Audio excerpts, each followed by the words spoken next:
اللهم صل على محمد وآل محمد. اللهم صل على محمد وآل محمد. اللهم صل على من الشیطان اللعین الرجیم. بسم اللہ الرحمن الرحیم. الحمد للہ رب العالمین والصلاة والسلام علی نبی الکریم وعلی آلہ الطیبین الطاہرین المعصومین المنتجبین ولعنۃ اللہ علی اعدائہم من الآن الی قیام یوم الدین. آمین یا رب العالمین. اما بعد فقد قال اللہ تبارک و تعالی فی قرآن مجید. بسم اللہ الرحمن الرحیم. من يعظم شعائر اللہ فإنها من تقوى القلوب. صدق اللہ العلی العظیم وصدق رسولہ النبی الکریم. سامعین محترم، ناظرین گرامی قدر، السلام علیکم ورحمۃ اللہ وبرکاتہ. گفتگو باقی کے سلسلے میں نہ رکنے والے آنسوؤں کا یہ سلسلہ اپنی 13ویں منزل اور کڑی کی طرف گامزن ہے. بحمد اللہ 12 حصے 12 پارٹ آپ حضرات نے ملاحظہ فرمایا.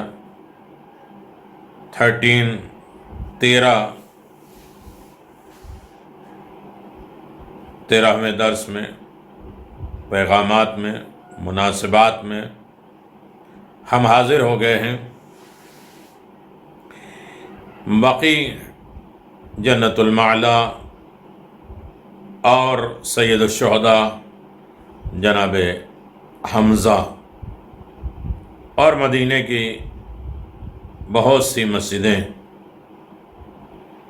اس اعتبار سے مسمار کر دی گئی کہ وہ محمد اور آل محمد کی طرف منسوب تھی،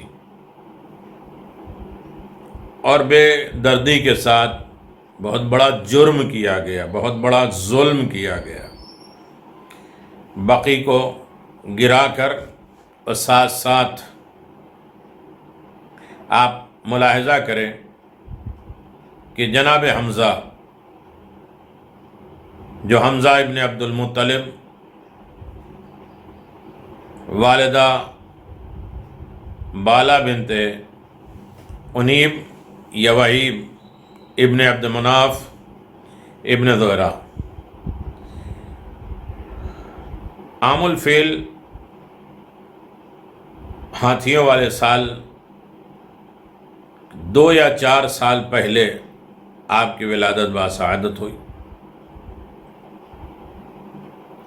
ابو العمارہ، ابو الیعلا یا یغلا آپ کی کنیت ہے. القاب اسد اللہ سید الشہداء.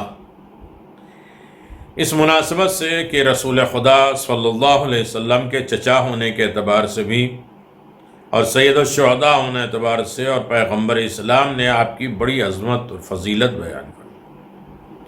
فرمایا جو میری زیارت کرے اور میرے چچا حمزہ کی زیارت نہ کرے اس نے مجھ پر جفا کیا، ظلم کیا. اور خود رسول خدا جناب حمزہ علیہ السلام کی قبر مطہر پہ جاتے تھے. شہزادی کونین ہفتے میں 2 دن جناب حمزہ سب سے پہلی تسبیح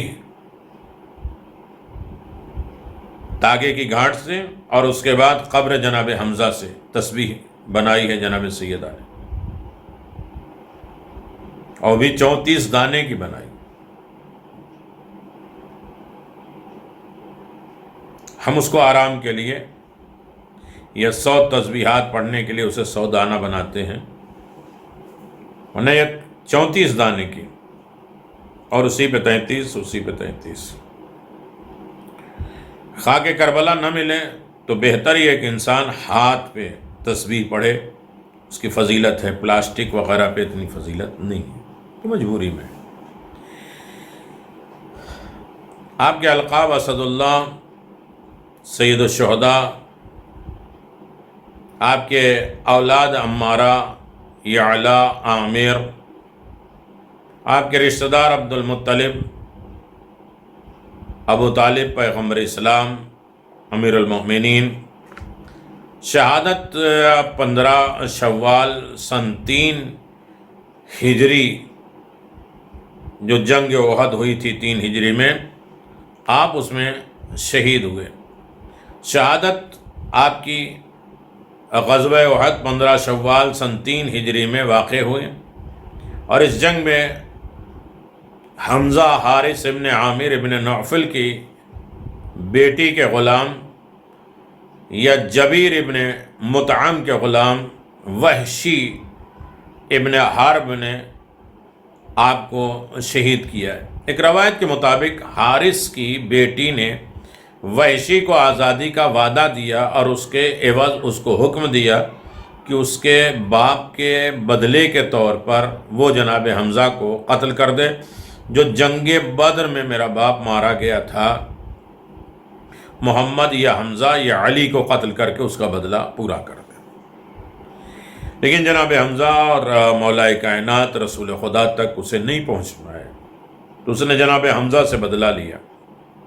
ایک روایت یہ بھی ہے کہ جبیر ابن مطعم نے اس کو آزادی کا وعدہ دیا اور کہا کہ اس کے چچا طعیمہ بنت عدی کے انتقال نے، جو جنگ بدر میں مارا گیا، تاہم اس میں کوئی شک نہیں کہ ہند ابن عتبہ جو ابی سفیان کی بیوی تھی، ان کا یہ باپ تھا، اور بھائی اور چچا غزوہ بدر میں مارے گئے تھے۔ اور بدلہ لینے کے محرکات بنت حارث اور جبیر کے نسبت کے اس کے ہاں کچھ زیادہ ہی تھے، اور بعض روایات میں منقول ہے کہ ہند نے ابتدا میں سے وحشی کو مال و دولت کا وعدہ دیا، اور اس کو جرم کرنے کا ارتکاب کیا، اور اسے تلاش کیا، اسے اسکایا، اس کے آمادہ کیا کہ یہ جرم تم کر لو۔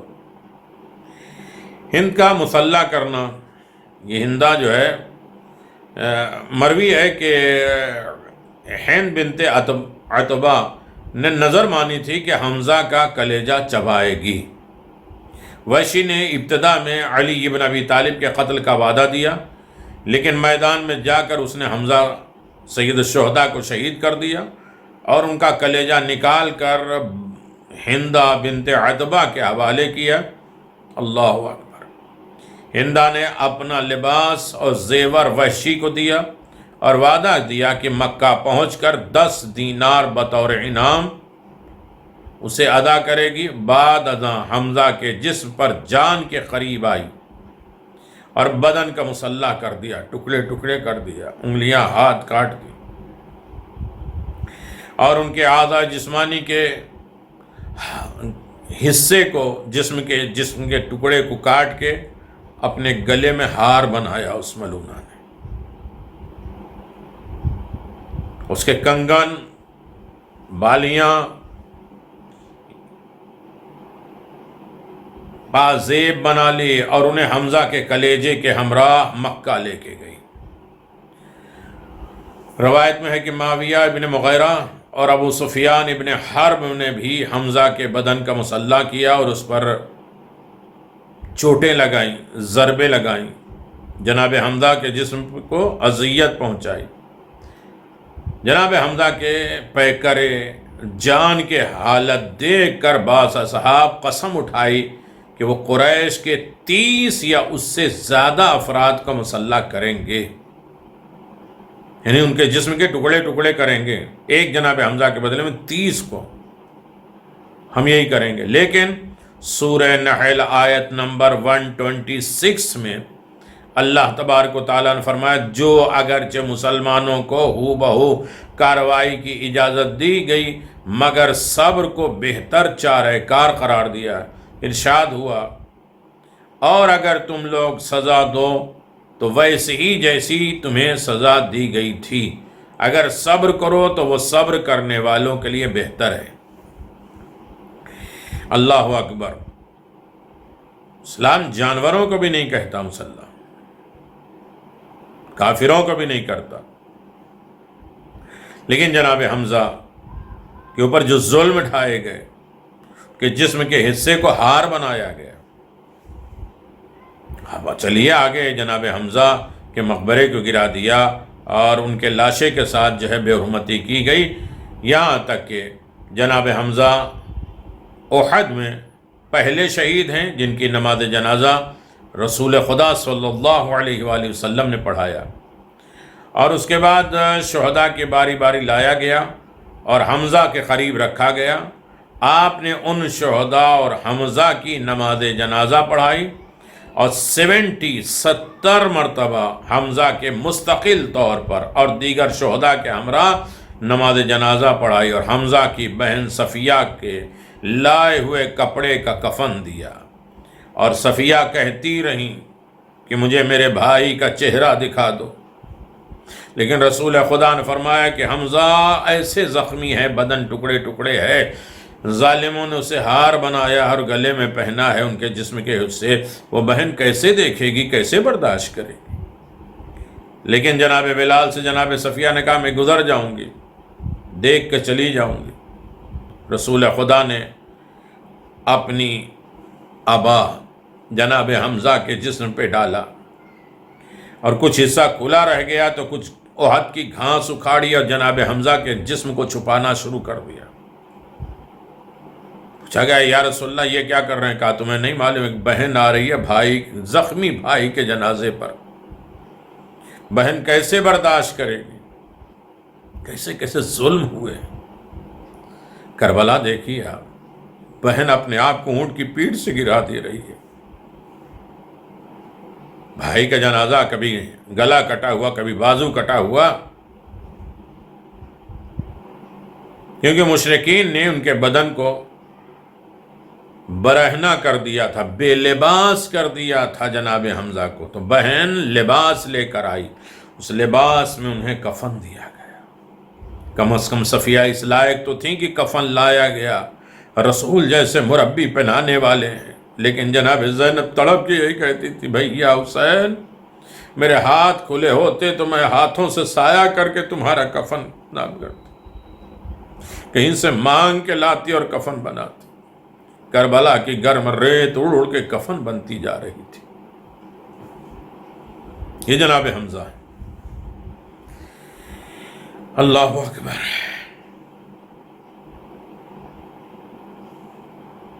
جناب حمزہ پہ گریا اور بکا. رسول خدا صلی اللہ علیہ وسلم نے فرمایا حمزہ کی وہ حالت دیکھی تو رونے، اور پھر انصار کے اہل خانہ کو دیکھا تو اپنے شہداء کے لیے گریا اور بکا کر رہے تھے. تو فرمایا لیکن حمزہ کا کوئی رونے والا نہیں ہے. سعد ابن معاذ نے آپ کی بات سن لی اور انصاری خواتین کو رسول خدا کے گھر کے دروازے پر لائے اور انہوں نے حمزہ کے لیے گریا کیا. اس دن کے بعد بھی کوئی انصاری خواتین میں سے کوئی خاتون اپنے کسی مرحوم کے لیے رونا چاہتے تو پہلے حمزہ کے لیے گریا کرتی تھی، بکا کرتی تھی. مروی ہے کہ زینب بنت ابو سلمہ نے حمزہ کے سوگ میں 3 دن لباس عزا پہنا ہے. یہ کون ہے؟ دربار پیغمبر ہے، بزم پیغمبر ہے. پیغمبر اسلام تو بھی زندہ ہیں، حیات ہیں. پیغمبر اسلام منع کر دیتے کہ شہیدوں پہ گریا کیسا، یہ لباس غم پہننا کیسا، یہ اپنے اپنے مرحومین کو چھوڑ کر شہید پر رونا یہ کیسا. بدعت کے قصیدے پڑھنے والوں، بدعتی دین والوں، کم از کم اس سیرت پر تو عمل کرتے کہ پیغمبر نے سب کو منع کیا کہ ہمارے حمزہ کے اوپر رو. تم لوگ اپنے اپنے جنازے پر رو رہے ہو. سوگ منایا، گریا کیا، پیغمبر کے دروازے پر پرسہ دینے آئے. یہ بھی حالات تھے. بعد پیغمبر اسی دروازے پہ کیسا پرسہ دیا گیا، اور خود پیغمبر کا پرسہ آگ اور لکڑی کے ذریعے، تلوار کے ذریعے، محسن کی شہادت کے ذریعے. کیسے حالات تھے. انہدام بقی ہو، جنت المالا ہو، مقبرہ جناب حمزہ ہو، ہر ایک کا درد ہمارے سینوں میں ہے۔ بقیت اللہ کا ہم انتظار کر رہے ہیں، اصل وارث کی بارگاہ میں ہم فریاد کر رہے ہیں۔ اللہ اکبر۔ کبھی ڈیٹیل شہدائے احد، خود احد کی جنگ، احد کے مارکے، احد کی مناسبتیں، احد کی مسجدیں، یہ ساری چیز ڈیٹیل کم از کم کئی گھنٹوں کی گفتگو ہے۔ اللہ اکبر۔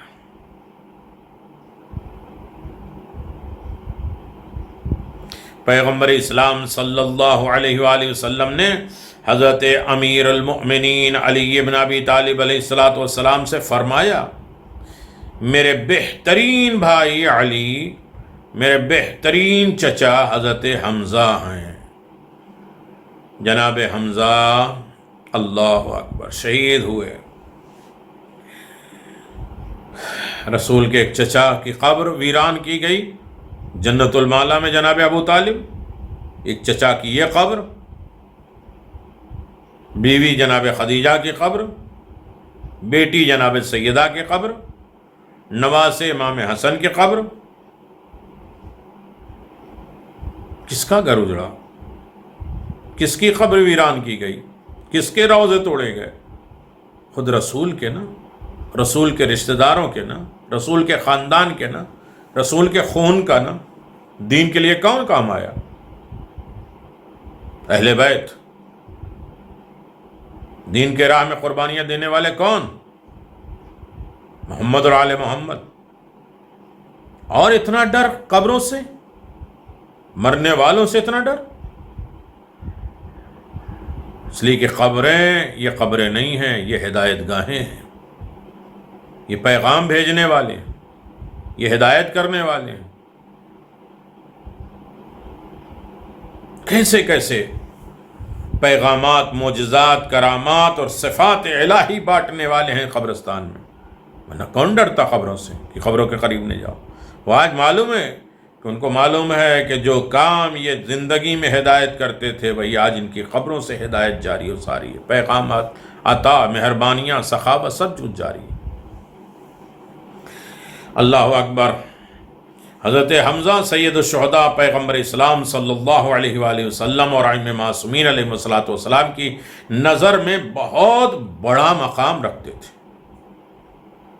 حضرت حمزہ علیہ السلام نے جو اپنی زندگی مبارک میں کارنامے انجام دیے ہیں، ان سب کی بہت زیادہ ستائش بیان کی گئی ہے، تعریف کی گئی ہے تاریخ میں۔ پیغمبر اسلام صلی اللہ علیہ وآلہ وسلم قیامت کے دن جو سوار ہوں گے ان میں سے ایک حضرت حمزہ اور شیر خدا اور شیر پیغمبر خدا ایک اونٹنی عصبہ پر سوار ہوں گے ایک ساتھ، اور پورے محشر میں اس انداز سے نور بھرے منظر سے طالع ہوں گے، طلوع کریں گے، ظاہر ہوں گے۔ پیغمبر اسلام صلی اللہ علیہ وآلہ وسلم قیامت کے دن جناب حمزہ کے ساتھ سوار ہوں گے ایک ہی اونٹنی پہ۔ امام محمد باقر علیہ السلام کا ارشاد گرامی ہے کہ عرش الہی کے ستون پر لکھا ہے، عرش الہی کے پلرز پہ لکھا ہے، حمزہ سید، حمزہ شیر خدا ہیں، شیر پیغمبر ہیں، شہداء کے سردار ہیں۔ جناب حمزہ اسد اللہ ہیں، اللہ کے شیر ہیں، پیغمبر کے شیر ہیں۔ اس بات کو امام زین العابدین علیہ السلام نے یزید کے دربار میں کہا تھا۔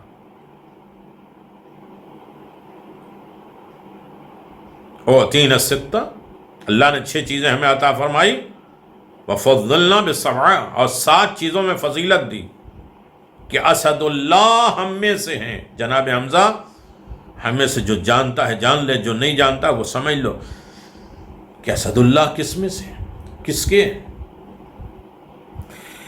شیر پیغمبر خدا، تمام شہیدوں کے سردار، سید الشہداء، ان کا اتنا مقام ہے تو سید الشہداء امام حسین کا مقام کیا؟ کوئی اندازہ لگا سکتا ہے؟ کوئی سوچ سکتا ہے؟ یہ جنت کے ستون پہ لکھا ہے، تفصیلی گفتگو آئے گی۔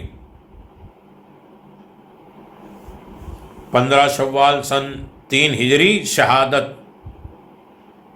رسول خدا صلی اللہ علیہ وسلم کے چچا حضرت حمزہ ابن عبد المطلب علیہ السلام اور شہداء احد پر امام عصر، مراجع اعظام، علماء حق اور آپ سب اشکبار آنکھوں سے تعزیت پیش کرتے ہیں۔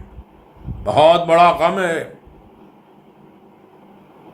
جن پر شہزادی گریہ کرنے جائیں، جن پر رسول خدا گریہ کریں، لوگوں کو آمادہ کریں کہ یقیناً جو ہے آپ جناب حمزہ سید الشہداء پر آ کے روئیں، گریہ کریں۔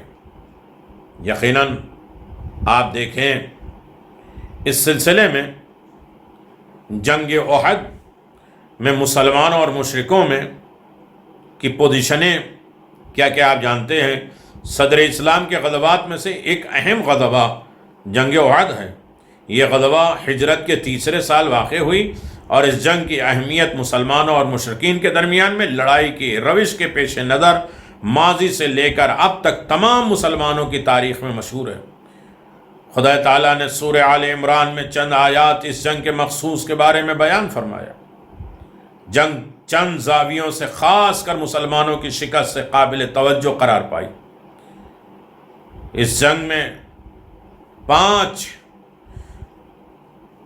جہات ہیں، 5 سمت ہیں جن کی جانچ ہونی چاہیے۔ لڑائی کا مقصد کیا تھا؟ اصل لڑائی کس سے تھی؟ لڑائی کے آثار اور نتائج کیا تھے؟ لڑائی کے مقدمات کے حصے میں چند مطالب بیان کرنے کے قابل۔ جنگ بدر کی تلافی کے لیے مشرکین کا یہ اقدام جنگ احد ہے۔ مشرکین سے جنگ کی آمادگی، ان کی کیفیت کے بارے میں مسلمانوں کے آپس میں صلاح مشورہ ہے۔ رسول خدا صلی اللہ علیہ وسلم کا احد کے طرف روانہ ہونے کا راستہ ہے۔ مشرکین اور مسلمانوں کے مورچے سنبھالنے کی جگہ ہے۔ احد کیا ہے؟ احد کی منزلوں میں اگر انسان جائے تو احد خود بتاتا ہے۔ پیغمبر اسلام نے فرمایا احد ایک ایسا پہاڑ ہے جو مجھ سے محبت کرتا ہے اور میں اس سے محبت کرتا ہوں۔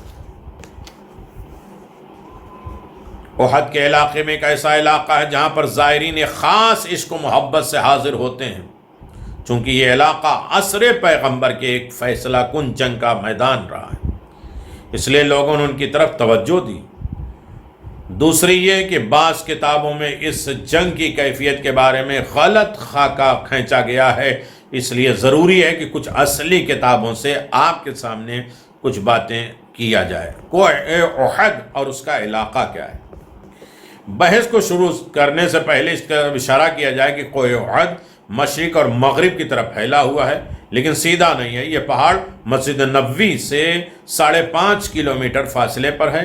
اس پہاڑ کے شمالی طریق الغیر المسلمین کے نام سے ایک بڑی سڑک بنائی گئی۔ اس سڑک اور پہاڑ کے درمیان جبل ثور ہے، جیسی کئی پہاڑیاں واقع ہیں۔ پیغمبر اسلام کی ایک روایت کے مطابق یہاں پر حرم مدینہ کے شمالی سرحد ہے اور اس سڑک اور پہاڑ کے درمیان حمزہ کا مقبرہ ہے، کوہ رمات ہے، مسجد سید الشہداء ہے، چشمہ شہداء ہے، وادی کنات ہے اور مسجد رمایہ ہے، اور کوہ رمایہ جبل العین ہے، مسجد ثنایا ہے، مسجد شیخین ہے، مسجد علی بن ابی طالب ہے، مقبرہ جناب حمزہ ہے، مقام امیر المؤمنین ہے، مقام نزول ذوالفقار ہے۔ اونٹنی نے جہاں پہاڑ کو اپنے پاؤں سے روکا تھا، کفار و مشرکین نے پہاڑ کے ٹکڑے پیغمبر کے غار کے اوپر گرانا چاہا تھا تو اونٹنی نے روکا تھا۔ بہت عظیم جنگ ہے، بہت بڑا کارنامہ ہے وہ 50 لوگوں کو جو تیر انداز کو رکھا گیا تھا کہ تم نہ بھاگنا، اور اس کے بعد سب لوگ بھاگ گئے تھے۔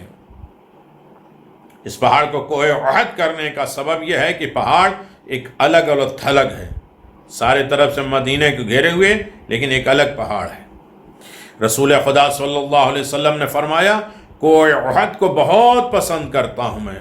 اس بارے میں فرمایا احد جبل یحبنا ونحبہ، احد ایک ایسا پہاڑ ہے جو ہمیں دوست رکھتا ہے اور ہم اسے دوست رکھتے ہیں، محبت کرتے ہیں۔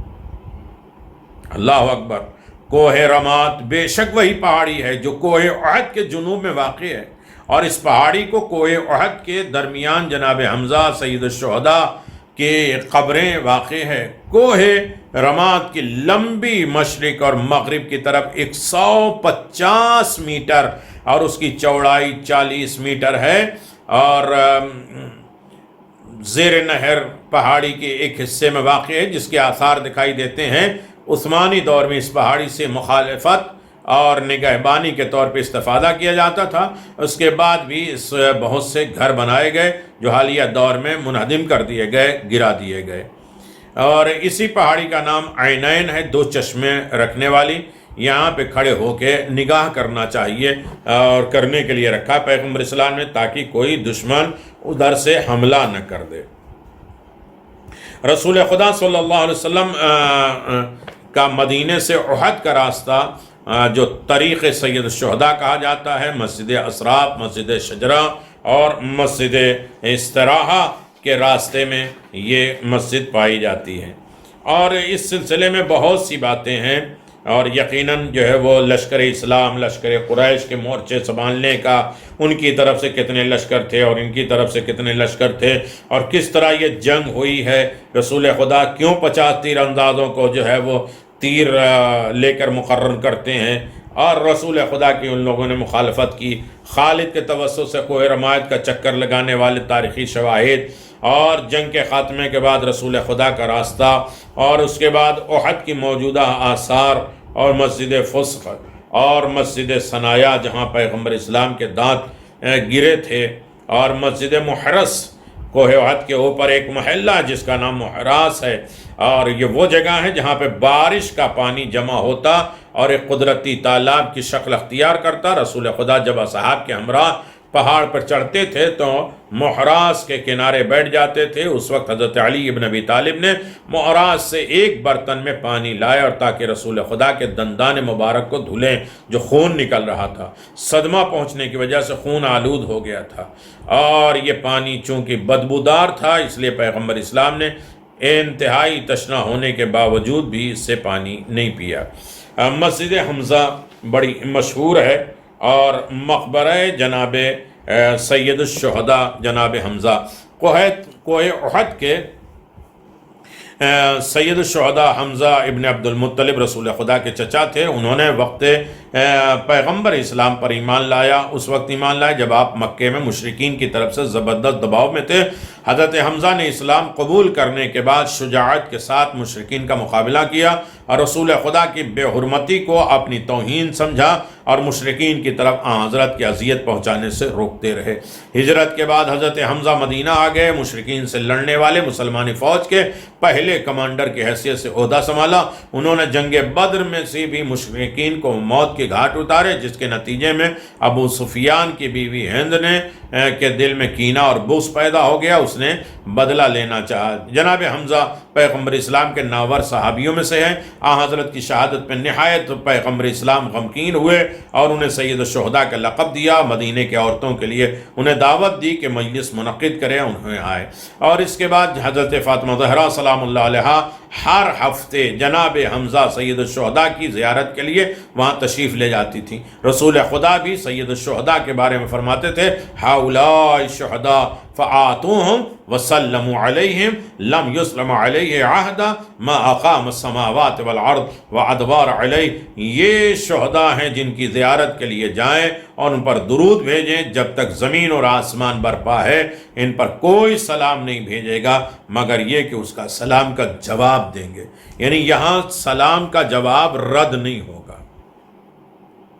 شہداء میں صرف جناب حمزہ، عبداللہ ابن اور جش اور بعض مورخین کے مصعب بن عمیر کی قبریں مشخص اور قابل شناخت ہیں۔ اس پر 570 ہجری میں مقبرہ بنایا گیا تھا اور روضہ بنایا گیا تھا، اور اس کی تعمیرات میں بہت زیادہ لوگ آمادہ ہوئے تھے، اور 1297 میں یہ پہلا بقعہ حمزہ کی میں داخل تھا، پہلی گنبد تھی، مینار تھی، جس کو گرا دیا گیا۔ 1344 میں دوسرا بقعے کے مانند حمزہ کے بقعہ یعنی ان کے اوپر جو مقبرہ بنا ہوا تھا منہدم کر دیا گیا۔ اس کے بعد برسوں تک حضرت حمزہ کی قبر ویران رہی۔ اس کے بعد شہر مدینہ کے میئر کوشش کرتے رہے، اور پھر اس کے بعد 1395 میں بھی پھر یہ بنا، اور بننے کے بعد ظالموں نے اسے پھر شہید کر دیا، جو اصل میں بقی کے ساتھ اس کو منہدم کر دیا۔ اہل بیت کی قبروں پر نصب تھے جو مینار اور گنبد، اسے انہدام کر دیا گیا، توڑ دیا گیا اور انہیں ویران کر دیا۔ مسجد امیر المؤمنین اور احد کے بعض مقامات، امیر المؤمنین علی بن ابی طالب کے بھی یہاں ایک مسجد پائی جاتی تھی، جس میں روایت کے مطابق نماز پڑھنے کی سفارش ہے۔ حضرت سید الشہداء کی قبر کے سامنے بتائی جاتی ہے، آج جو بہت بڑی مسجد بن گئی، سب مسجد توڑ کے مسجد فسق قبلے کی طرف پہاڑ کے اندر قدر انسان جو ہے وہ اس میں احد کے چشمہ تھا۔ امیر مدینہ وادی ابن جان نے اسے تعمیر کیا تھا۔ کچھ سال قبل روح رمایت پر مسجد تھی، اور یہ بہت سی مسجدیں تھیں۔ کن کن چیزوں کو میں آپ کی خدمت میں گزارش کروں، بس اتنا یہ کہ کن کن قبروں کو توڑا گیا۔ حضرت حمزہ کے علاوہ غزوہ احد میں مہاجرین انصار، جن میں زیادہ انصار تھے، تقریباً 70 افراد شہید ہوئے۔ ان میں معروف شخصیتیں جیسے مصعب بن عمیر، وہ مکہ کے ایک اشراف زادہ ہونے کے باوجود بعثت کے آغاز میں اسلام قبول کیا، اور اپنے خاندان کی طرف سے بے حد دباؤ اور اذیت کے باوجود رسول خدا کے اسلام کے ساتھ اسلام کا پرچم نہیں چھوڑا۔ اور جب یہ سرب کی ابتدا میں آئے، مصعب قد قامت کے لحاظ سے کافی حد تک رسول خدا سے شباہت رکھتے تھے، اور یہ بہت بڑا ان کا مقام تھا۔ مصعب شہید ہوئے، آپ کے قاتل نے تصور کیا کہ اس نے رسول خدا کو شہید کر دیا اور اعلان کر دیا کہ محمد قتل ہو گئے۔ اصل میں یہ مصعب شہید ہوئے تھے جو اعلان ہوا تھا کہ محمد صلی اللہ علیہ وسلم مارے گئے۔ یہی امر بعد مسلمانوں کے میدان سے بھاگنے کا سبب بنا، اور سب لوگ بھاگ چکے۔ اب جبکہ مولا کائنات اعلان فرما رہے ہیں کہ محمد زندہ ہے، شاید انہوں نے سوچا کہ اب اسلام کا کام تمام ہو گیا۔ رسول خدا نے امیر المومنین سے پوچھا کہ آپ کیوں نہیں بھاگے؟ کہا جب آپ نہیں رہے تو میرے رہنے سے کیا فائدہ؟ تو کہا وما محمد الا رسول قد خلت من قبلہ الرسل افئن مات او قتل انقلب علی اعقابہم۔ سورہ آل عمران 144۔ محمد تو صرف ایک رسول ہیں جن سے پہلے بہت سے رسول گزر گئے ہیں، کیا اگر وہ مر جائیں اور قتل ہو جائیں تو تم الٹے پاؤں پلٹ جاؤ گے؟ اور سب وہ لوگ الٹے پاؤں پلٹ گئے۔ حنظلہ غسیل الملائکہ یہاں دفن ہے، جنہوں جنگ کی رات ہی شادی کا بندھن بندھا تھا، رات اپنی شریک حیات کے ساتھ گزاری، صبح ہوتے ساتھ اس کے اسلام سے لبریز ہو گئے، اور پیغمبر کی آواز پر لبیک کہتے ہوئے کارزار میں پہنچے اور شہید ہو گئے۔ عبداللہ ابن حجج ابن رباع اسدی، یہ مہاجرین، یہ 3 قبریں ایک ساتھ ہے، اور باقی جو 70 شہید ہوئے تھے ان کی قبریں الگ الگ ہیں۔ آپ جب جائیں گے تو 2 اس میں چیزیں دکھائی دیں گی۔ اور اس کے بعد مسجد بحیرہ، مسجد ابوذر، مسجد ذرائع شیخین جو عہد کے راستے میں ہے، اور اس کے بعد مسجد بنو حارثہ، مسترسان، علاقہ بدر اور بدر کے تمام مقامات، یہ ساری چیزیں تاریخ میں موجود ہیں، جسے ہم ہر حال میں یاد رکھیں اور جانیں کہ یقیناً کیا کیا ظلم ڈھایا گیا، اور بقی کے ساتھ، جنت المالا کے ساتھ اسے بھی ویران کر دیا گیا، اور شہداء احد کے روضے اور ان کے بنے ہوئے قبر پہ جو قبے ہیں اسے گرا دیا گیا۔ 15 شوال ایک اور تاریخ کی مناسبت سے معجزہ رد الشمس ہے۔ مدینہ جانے والے، مدینہ کے زائر ایک جگہ جاتے ہیں، مسجد فزیق کے پاس ہے وہ جگہ۔ امام علی علیہ السلام نماز کے لیے سورج کو پلٹایا۔ امیر المومنین علی ابن ابی طالب نے فرمایا کہ اللہ تعالیٰ نے میرے لیے سورج کو 2 مرتبہ واپس پلٹایا تھا، اور امت محمد میں میرے سوا کسی اور کے لیے سورج نہیں پلٹایا گیا۔ الخصائص جلد نمبر 2۔ رسول خدا صلی اللہ علیہ وسلم کے دور میں سورج کا پلٹایا جانا یہ سنت 7 ہجری کے واقع ہوئی، جب رسول خدا اور علی ابن ابی طالب نے نماز ظہر ادا کی، اور رسول خدا نے علی کو کسی طرح کے غرض نہیں کہ کہیں بھیجا، جبکہ علی ابن ابی طالب نے نماز عصر ادا نہیں کی تھی۔ حضرت علی ابن ابی طالب واپس لوٹ کر آئے تو پیغمبر اسلام نے اپنا سر علی کی گود میں رکھا اور سو گئے، یہاں تک کہ سورج غروب ہونے لگا۔ یہ بھی تو اختیار ہے پروردگار کا کہ تم نماز کے وقت میں محتاج نہیں ہو، وقت تمہارا محتاج ہے، پلٹ کر آئے گا۔ اللہ اکبر۔ خدایا تیرے بندے علی نے اپنے آپ کو تیرے رسول کے لیے وقف کر دیا، سورج کی تابش اس کے طرف لوٹا دے، پلٹا دے۔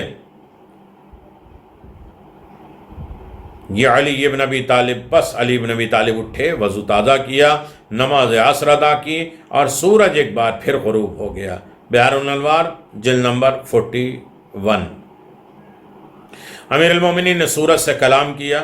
رسول خدا نے علی ابن ابی طالب سے فرمایا، یا ابو الحسن، سورج سے کلام کرو، بات کرو، پس وہ بھی تم سے کلام کرے گا۔ امام علی علیہ السلام نے فرمایا، السلام علیک ایھا العبد المطیع للہ۔ اللہ اکبر۔ اے اللہ کے فرما بردار بندے، سورج کو بندہ کہا، تجھ پر میرا سلام۔ سورج نے جواب دیا، وعلیک السلام یا امیر المؤمنین، امام المتقین، قائد الغر المحجلین۔ یہ سورج بھی تو شیعہ ہو گیا، اس کی روشنی چھوڑ دو، اس سے فائدہ اٹھانا چھوڑ دو۔ یہ علی کے قصیدے پڑھ رہا ہے، علی کے فضائل بیان کر رہا ہے۔ ارے کس چیز سے علی کی فضیلتیں نکالو گے؟ جینے کے لائق زندگی خود علی کے محتاج۔ اور پھر اس کے بعد کہا، یا علی انت وشیتک فی الجنہ۔ یہ سورج نے کہا ہے۔ سورج کو ہم دوست نہیں رکھیں تو اور کیا رکھیں؟ وہ میرے علی کا چاہنے والا ہے۔ شاید ہو سکتا ہے اس کی طرف آنکھ اٹھانے والے اندھے ہو جائیں، اور ہوتے، فضیلت علی کم نہیں ہونے والی ہے۔ سورج کے بغیر کچھ ہوا ہے؟ ہر آدمی سورج کے انتظار کر رہا ہے، رات اندھیرا کٹے۔ علی کے ہو جاؤ تو ساری زندگی روشن ہی روشن رہے گی۔ اے علی، آپ اور آپ کے شیعہ جنت میں جائیں گے۔ کون کہہ رہا؟ سورج۔ اب اس کے اوپر کفر کا فتویٰ لگایا جائے، اس کے اوپر غالی کا فتویٰ لگایا جائے، اس کے اوپر بدعت کہا جائے۔ سورج کو بھی توڑ دو نا، ختم کر دو۔ بقی کو توڑ دیا، جنت المالا کو توڑ دیا، جناب حمدہ کے قبر کو اجاڑ دیا، سورج کو بھی ختم کرو، وہ بھی فضائل علی بیان کر رہا ہے۔ زمین پر سب سے پہلے سانس لینے والے محمد صلی اللہ علیہ وسلم، اور پھر آپ ہیں، سورج نے کہا۔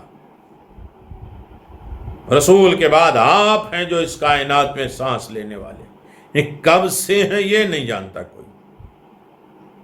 جو پہلے زندہ کیے جائیں گے وہ محمد اور آپ ہیں۔ یہ عظمت اور کرامت کی باتیں جو اللہ تعالیٰ نے امام علی بن ابی طالب کو عطا کی، یہ سن کر امام علی نے سجدہ شکر ادا کیا اور اپنا سر مبارک سجدے میں رکھ کر رونا شروع کر دیا۔ رسول خدا کی آواز آئی، اے میرے بھائی، میرے دوست، اپنا سر اٹھاؤ، اور 7ویں آسمان کے لوگوں پر فخر کر رہے ہیں کہ 7ویں آسمان والے علی کے کتنا مانتے ہیں، کتنے فضائل ہیں۔ بحار الانوار 41 نمبر۔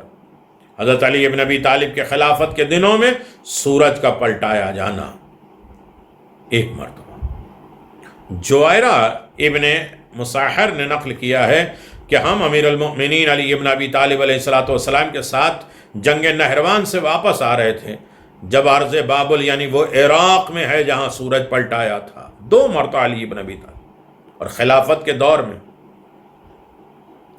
بابل میں آئے تو نماز عصر کا وقت ہو گیا۔ پس امیر المؤمنین علی ابن ابی طالب اترے اور لوگ بھی اترے۔ حضرت علی ابن ابی طالب نے فرمایا، اے لوگو، یہ ارض ملعونہ ہے، یہ 3 مرتبہ عذاب کی شکار ہو چکی ہے۔ جناب ابراہیم کے لیے آگ ڈالا، یہ الٹ پلٹ ہونے والی زمینوں میں سے ایک ہے جس میں شہر اپنے اہل کے ساتھ پلٹا دیے گئے.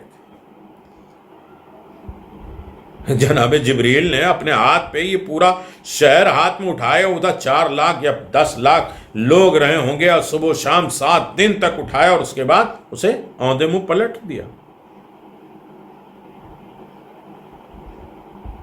3 مرتبہ اس زمین پر عذاب نازل ہوا. اس زمین کو پلٹا گیا. یہ پہلی زمین ہے جس میں بتوں کی پوجا کی گئی اور نبی کے وصی کے لیے اس زمین میں نماز پڑھنا جائز نہیں ہے. میں نہیں پڑھوں گا.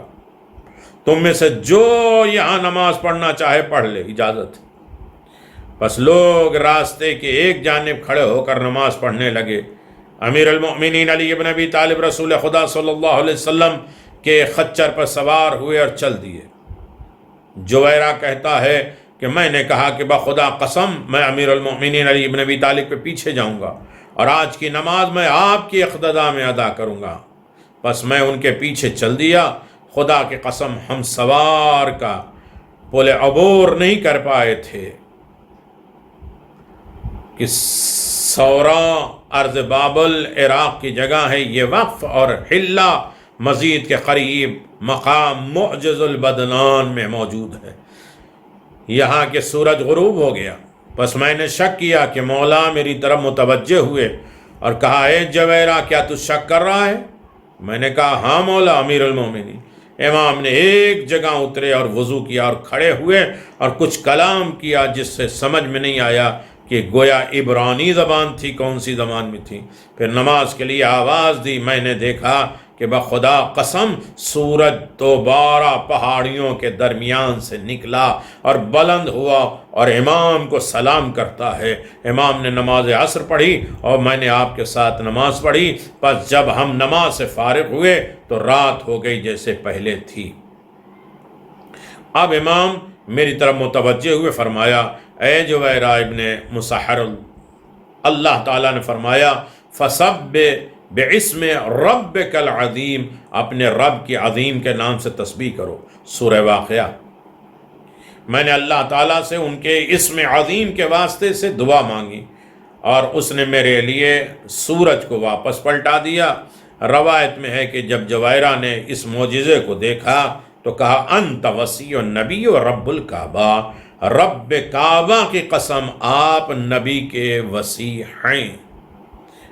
من لا یحضر فقیہ میں اس حدیث کی شہرت اتنی زیادہ ہوئی کہ کائنات کے پر کر دیے ہوئے اس متعدد صحابہ نے روایت کی ہے جو درج ذیل ہیں. عبداللہ ابن عباس, انس ابن مالک, ابو رافع, ابو سعید خدری, جابر ابن عبداللہ انصاری, ابو الحراء, ام سلمہ, اسماء بنت عمیس.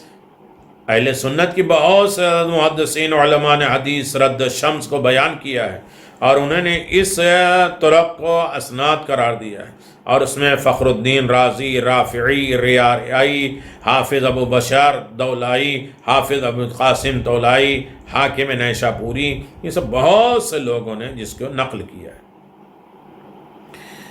جنہوں نے اس حدیث کو نقل کیا ہے اور یقیناً بہت عظیم حدیث ہے. اور اس طرح سورج پلٹایا گیا اور اس کے بعد 15 شوال 252 ہجری میں شاہ عبدالعظیم حسنی, پورا ویڈیو اس سلسلے میں آپ حضرات کی خدمت میں بیان کیا جا چکا ہے. یوم وفات ہے. اس موقع پر آپ کے شہر رے میں واقع آپ کے حرم مبارک میں پرچم کی تبدیل کیا گیا. حضرت عبدالعظیم کا شمار مذہب تشیع کے نامور علماء راویوں میں ہوتا ہے. آپ کی حیات طیبہ 4 معصومین اماموں کے دور سے گزرتی ہوئی یہاں تک کہ حضرت امام موسیٰ کاظم, امام علی رضا, امام محمد تقی, امام علی نقی علیہ السلام آپ نے براہ راست بالواسطہ طور پر 100 سے زیادہ احادیثیں معصومین علیہ السلام سے نقل کی ہے. آپ دینی مسائل, قرآنی احکام سے پوری طرح واقف ہیں. آپ امام علی نقی اور آپ کے خاص عقیدت رکھنے والے تھے. انہوں نے قریبوں میں سے گنے جاتے تھے. جس وقت حضرت عبدالعظیم حسنی آپ کی خدمت میں شرفیاب ہوئے تو امام نے فرمایا مرحبا یا ابو القاسم انت ولینا حقا، یعنی اے ابو القاسم آپ کی کنیت بہت عظیم ہے، خوش آمدید، تم میرے دوست ہو، ہمارے چاہنے والوں ہو۔ آپ حضرت امام حسن مجتبیٰ کی ذریت طیبہ سے ہیں اور اس سبب سے آپ کو حسنی کہا جاتا ہے۔ جس وقت رے شہر میں آپ رہنے آئے تو ابو حماد راضی سامرہ میں حضرت امام علی نقی کی خدمت میں شرفیاب ہوا، تو امام نے خدا حافظی کے وقت اس سے فرمایا، اے حماد، دینی مسائل میں اگر کوئی بھی مشکل ہو، سوال تمہیں پیش آئے تو تم ان کے بارے میں شاہ عبدالعظیم سے حسنی سے دریافت کر لینا اور میری جانب سے انہیں سلام کر دینا۔ اس واقعے سے ایک عظیم بخوبی واقعہ روشن ہے کہ بنی عباس چونکہ آپ کو گرفتار کرنے کے در پہ تھے اور اس لیے آپ نے ایران کا سفر کیا اور آپ ایک اجنبی مسافر جگہ پہ پہنچے اور شہر رے پہنچے اور وہاں قیام کیا۔ امام علی نقی علیہ السلام سے منقول ہے کہ روشنی میں آپ کی زیارت کا ثواب سید الشہداء امام حسین علیہ السلام کی زیارت کے مانند ہے۔ آپ کی وفات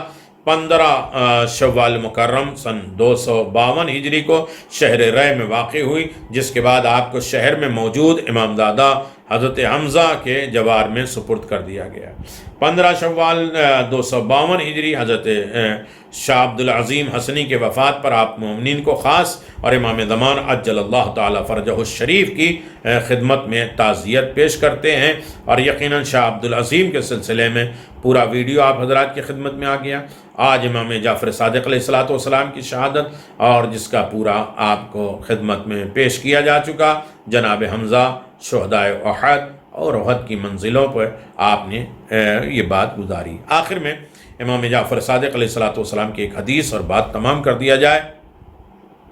امام جعفر صادق علیہ السلام کی 40 منتخب حدیثیں خود بسم اللہ الرحمن الرحیم قال امام جعفر صادق ابن صادق علیہ السلام حدثنی حدث ابن حدث جدی و حدث جدی و حدث الحسین والحسن والحسین وحدث الحسن والحسین امیر المؤمنین حدث امیر المؤمنین حدث رسول اللہ صلی اللہ علیہ وسلم حدث رسول اللہ وقول عز وجل، میری حدیث میرے والد کی حدیث ہے اور میرے والد کی حدیث میرے دادا کی حدیث ہے اور میرے دادا کی حدیث ہے، امام حسین کی حدیث ہے، امام حسین کی حدیث ہے، امام حسن کی حدیث ہے اور امام حسن کی حدیث امیر المؤمنین کی حدیث ہے، امیر المؤمنین کی حدیث رسول خدا صلی اللہ علیہ وآلہ وسلم کی حدیث ہے، اور حدیث رسول خدا صلی اللہ علیہ وسلم کے قول کے مطابق فرمایا قال علیہ السلام من حفظ من شیعتنا 40 حدیثا بعث اللہ یوم القیامہ عالما فقیہا لم يعذب، ہمارے شیعہ میں سے جو کوئی بھی 40 حدیث یاد کرے گا خدا متعال قیامت کے روز اس کو عالم فقیہ مبعوث فرمائے گا اور اس کو عذاب میں مبتلا نہیں کرے گا۔ تو اسی طریقے سے بہت سی چیزیں امام جعفر صادق علیہ السلام کے سلسلے میں ہے، اور کامیاب زندگی میں بھی میں نے آپ کی خدمت گزارش کیا۔ کل دونوں مجلسوں میں جناب امام جعفر صادق علیہ السلام کے سلسلے میں گفتگو ہوئی، یعنی امام کرواتے ہیں کہ جو 40 حدیثیں پیغمبر اور آل پیغمبر کی یاد کرے گا وہ فقیہ ہوگا، مجتہد ہوگا، اللہ کے قرب ہوگا۔ یقیناً یہی حدیثیں یاد، روایتیں یاد کی وجہ سے آج ہمارا دین مذہب باقی ہے، ورنہ انہوں نے تو لائبریریاں جلائیں، کتابیں جلائیں، حدیثیں جلائیں، علماء کو قتل کیا تاکہ یہ حدیث ختم ہو جائے، روایتیں ختم ہو جائیں، یہ فضیلتیں ختم ہو جائیں۔ تو ایسے دور میں علماء نے قرآن کو حفظ کرنا شروع کیا، حدیث کو حفظ کرنا شروع کیا، تم کتاب اور لائبریریاں جلا دو گے، تم قبروں کو ویران کر دو، تو یہ ہمارے دلوں میں اور ہماری فکروں میں اتر چکی حدیث، اسے کہاں ختم کر سکتے ہو؟ جب تک جان میں جان باقی ہے دوسرے کو پڑھا کے اسے ٹرانسفر کرتے رہیں گے۔ لہذا حدیث معصومین ضرور یاد کرنا چاہیے، چاہے جس زبان میں، کم از کم تنہائی یا آخری وقت میں ہم بیٹھ کے دیکھیں کہ ہمیں معصومین کی حدیثیں کتنی یاد ہیں، ہم معصومین کی حدیثوں پر کتنا غور کرتے ہیں، معصومین علیہ السلام سے ہمارا کتنا لگاؤ ہے۔ اور یقیناً 15 شوال عظیم ترین 3 دن سے آپ حضرات کی خدمت میں بیان کیا جا رہا ہے، اس کی مناسبت سے خداوند عالم ہم سب کو توفیق عنایت فرمائے کہ زیادہ سے زیادہ علوم آل محمد سے بہرہ مند ہوں اور دین اور مذہب کی طرف آمادہ ہوں اور صحیح معنوں میں سچا مومن متقی پرہیزگار بن جائیں، رسول کی اطاعت، امیر المومنین کی محبت اور علی کے شیعہ بن جائیں۔ سورج علی کا شیعہ بن رہا ہے، سلام کر رہا ہے، علی کے قصائد پڑھ رہا ہے اور کہتا علی تم اور تمہارے شیعہ جنتی ہیں، تم کامیاب ہو، کائنات میں سب سے پہلے تم نے سانس لی ہے اور آخر میں سب سے پہلے تم لوگ رہو گے۔ تو یہ کارنامہ ساری کائنات میں فضائل علی عام ہے۔ اب جسے برداشت نہیں ہوا، حسد کرنے والے، جلن کرنے والوں نے چاہا کہ اسے ختم کیا جائے، یہ ختم نہیں ہوگا۔ روزے اور قبر کو ویران کر کے فضائل ختم نہیں ہوتے، ہدایتیں ختم نہیں ہوتی۔